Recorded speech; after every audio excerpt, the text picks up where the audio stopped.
Mmh. Mmh. Mmh.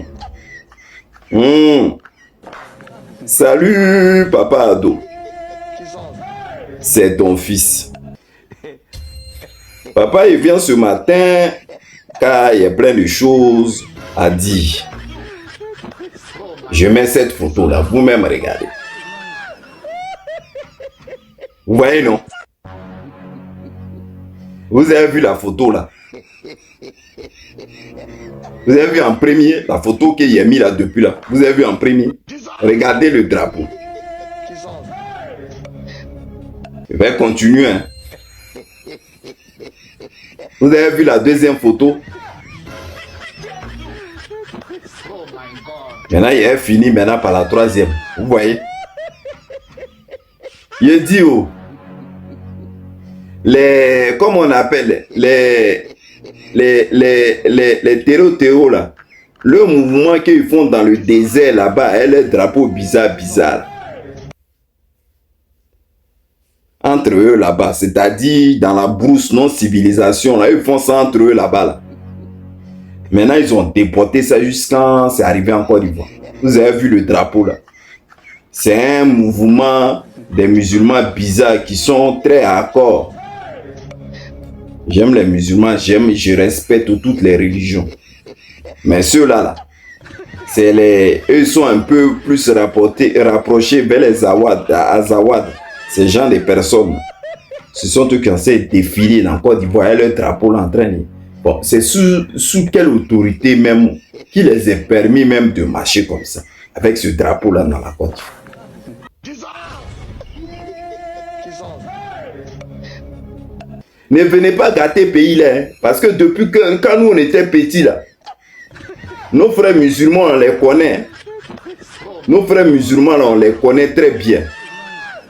On les connaît. Même si par moment là, eux ils nous font les coups bas, ils s'assoient dans la mosquée pour comploter les trucs contre leurs propres frères ivoiriens. Mais nos musulmans avec qui on est ici là, on sait qu'on leur démarche. On sait comment ils sont. On sait aussi que nos frères Djoula qui sont en Côte d'Ivoire,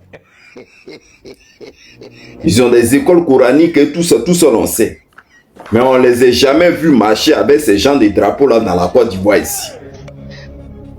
Ces gens de drapeaux là, noirs et tout ça là, on ne les a jamais vus marcher dans la Côte d'Ivoire et puis en train de crier dans les rues en soulevant ce genre de drapeau là.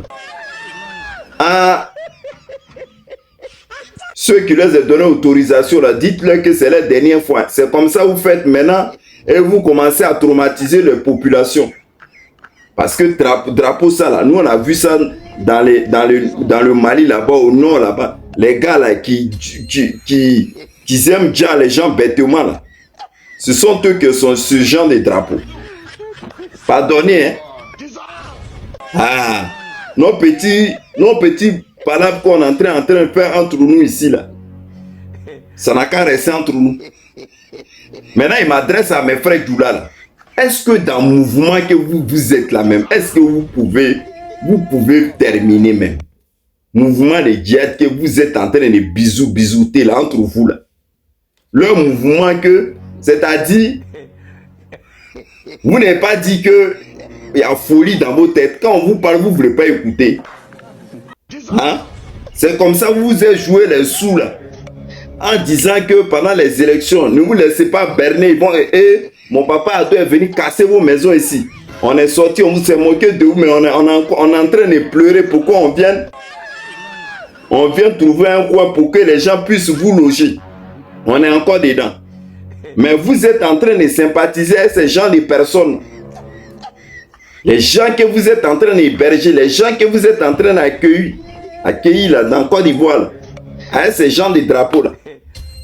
Vous n'avez pas dit qu'on parle, il y a folie dans vos têtes. Je parle à mes maîtresses, à mes frères Djoula là. D'accord. Quand ça a commencé là, nous, ça va être simple pour nous. Quand ça a commencé là, ça va être simple pour nous. Les gens que vous êtes en train de garder dans le nord là-bas, jusqu'à d'autres même sont à Abidjan ici, jusqu'à train d'un drapeau en train de chanter leurs chansons bizarres, on ne comprend rien dedans. Là. Quand ça a chauffé entre vous ici, là, nous, on prend nos trucs. Parce que on a qu'à se dire la vérité. Dans l'Ouest, il n'y a pas ça là-bas. Même si on dit vous aimez pas beaucoup là. Dans l'Ouest, il n'y a pas ça là-bas. Côté Bassam, ils ne connaissent pas. Vous allez vous débrouiller à eux là-bas au nord là-bas. Parce que si ça commence à chauffer, si les Hébriens vont vous chasser. Vous allez quitter là, vous allez vous débrouiller à eux dans le nord là-bas. Et puis il n'y a pas un Ivoirien qui a sorti dans le sud ou l'ouest pour venir vous aider. Restez dans vos religions, comme on vous connaît. Mais ne commencez pas à mener les drapeaux bizarres dans cette Côte d'Ivoire là. Parce que ces drapeaux-là, nous, on n'a jamais connu. Moi, mais depuis que je suis petit, je n'ai jamais connu ce genre de drapeau. C'est les gars-là qui voulaient attirer. On a parlé jusqu'à fatigué. Ça ne vous est pas suffi. Maintenant, c'est les familles-là qui voulaient attirer. Eux, jusqu'à prendre leur drapeau là même pour traverser dans tout Côte d'Ivoire, se balader. Et puis chanter. Nous, on est là, on vous regarde. Quand ça a chauffé là, vous allez subir. Là, on est en train de demander pardon pour qu'on vous trouve un logement urgent. Ça ne vous suffit pas. Hein? D'accord. N'ouvrez pas les yeux, n'ouvrez pas l'oreille. Ne cherchez pas à dire, ah, les gars qu'on a supportés, nous ont trop fait mal. Maintenant, là, il faudrait qu'on soit solidaires entre nous. Ne faites pas ça. Allez-y héberger encore d'autres groupes crépuscules. Ils vont venir vers vous. Il n'y a pas un Ivoirien qui a s'élevé. D'accord. C'était sur ça, il voulait brancher un peu. Et je vais continuer. Ah. Maintenant, 2 jours là, il y a les gens qui sont en train de dire, mais on est en train de tourner, mais on n'a pas vu l'opposition, tout ça venir. Et pourquoi l'opposition est aussi calme? Pourquoi l'opposition est aussi calme alors qu'ils ont cassé et tout ça? Souvent même quand vous-même vous parlez ça là, que l'opposition est trop calme alors qu'ils ont cassé, comment c'est pas carrément, il n'y a personne qui... Bon, déjà le président Laurent Gbagbo a déjà envoyé quelqu'un. Ma maman n'a dit Bamba, elle allait sur les lieux.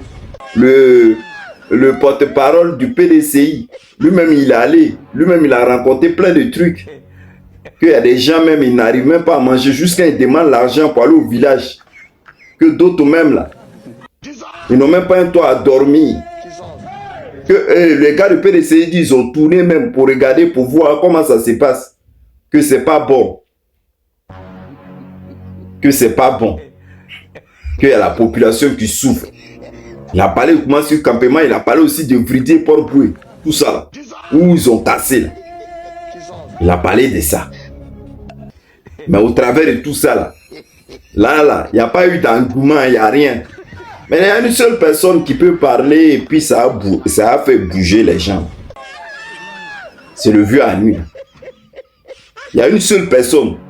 Quand il va prendre le micro là, vous allez voir le RDA commencer à bouger. Même commencer campement, tout ça, les autorités là, ils vont venir. Attendez, ne vous pressez pas.